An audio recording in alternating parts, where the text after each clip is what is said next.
Salut à tous, j'espère que vous allez bien. On se retrouve aujourd'hui pour une petite market update sur les cryptos et le forex. Alors sur BTC, qu'est-ce qu'on peut voir? Tac, tac, tac, tac. Alors BTC, donc je m'étais mis en daily pour mettre mes niveaux. On est sur un weekly level qui est aligné avec la valeur à l'eau. On a rebondi dessus à plusieurs reprises. On était au-dessus du POC pendant un petit moment, on est repassé en dessous là, donc pas ouf, pas ouf. Maintenant, on a un daily level qui est juste au-dessus. Si jamais on repasse au-dessus du POC, on va peut-être être bloqué ici. Dans le cas où on ne serait pas bloqué ici, on a un autre daily level à 22 380 et on a la value RA high ici aussi. Donc là, en daily, quand je regarde mon graphique, il y a un bias qui est neutre pour l'instant parce que ça descend. Mais là, on est sur du surplace depuis un bon petit moment là, tu vois, cette zone-là, depuis le 20 septembre. Donc 22, 23, 24, 25, 26, ça en fait, hein, tu vois. Il y a quasiment un mois, on est dans ça là. Ça a fait un mois, tout simplement, dans cette leg-là. Pour faire ça, on a mis un mois, c'est incroyable. Du coup, tac, tac, tac, on va zoomer un petit peu, voir ce qu'ils ont fait. Donc là, qu'est-ce qu'on peut voir? On peut voir qu'on avait un bottom qui était en train de se commencer à se créer ici, au niveau d'ici, on a commencé à repartir.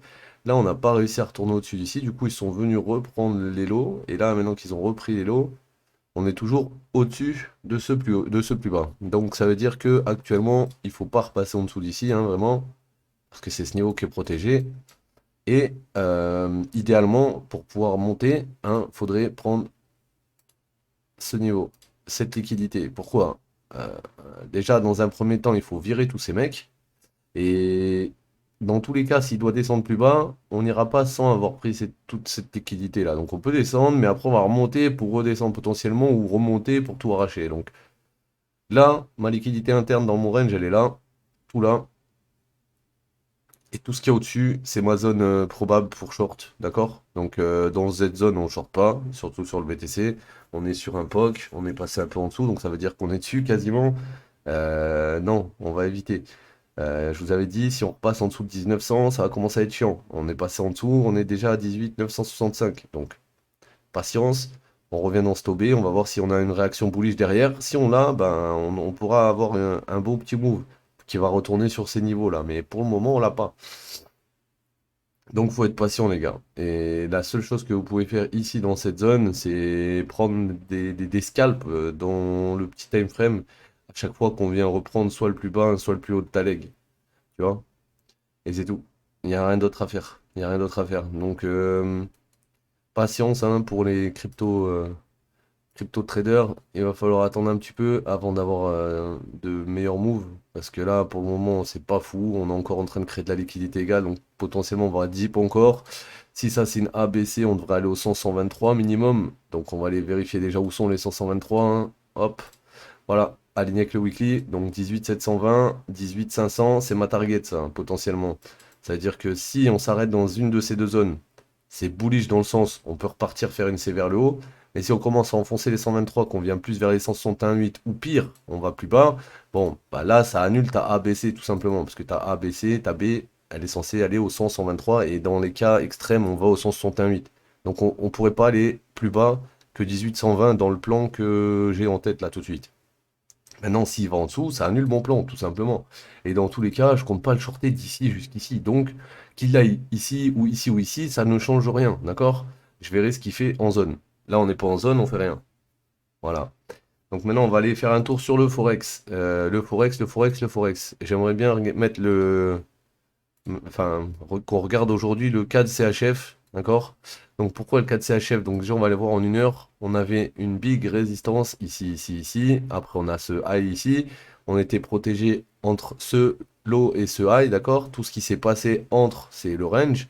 Là on vient de break au-dessus, et potentiellement on a fait un boss, pourquoi? Parce qu'on a une clôture au-dessus du dernier plus haut, donc on peut avoir un break de structure. Malheureusement, ce break de structure, il intervient après un break de structure inverse. C'est-à-dire que on est parti au-dessus et derrière, quand on a ravalé, on est repassé en dessous de ces lots.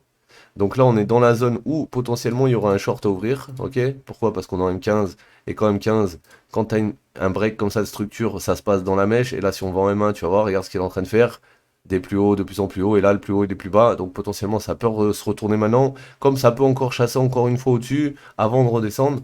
Donc Pourquoi je vous dis de regarder aujourd'hui le cas de CHF? Parce que bon, on a déjà pris une grosse liquidité, que là on est remonté au-dessus, en prenant cette liquidité, on est redescendu en dessous, on a arraché des liquidités des longues.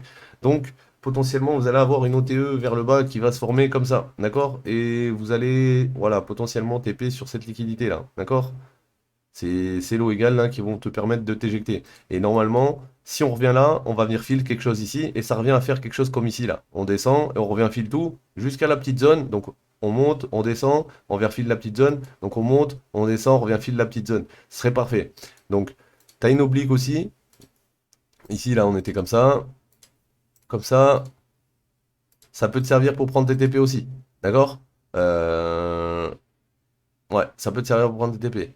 Donc, il n'y a jamais rien de sûr, hein, comme d'hab en trading. Mais là, aujourd'hui, si vous deviez regarder potentiellement un alt, enfin, le Forex, le cas de CHF peut être très intéressant, étant donné que le 15 minutes a déjà break sa structure et que le 1 minute est dans la zone où il est censé rebreak. D'accord? Donc, il y a juste à attendre de voir s'il rebreak bien. Et s'il rebreak bien, bah, go play l'OTE et tout le monde sera content. Ok, les amis? Donc vas-y, c'était la petite market update d'aujourd'hui. Je vous dis à lundi, puisque demain on est le week-end et que bah, le Forex est fermé. Donc je vous dis à lundi, prenez soin de vous. Merci de suivre les market updates. Merci pour les j'aime, les comments sous les vidéos, ça fait plaisir. Et puis ben moi je vous dis à lundi. Salut tout le monde.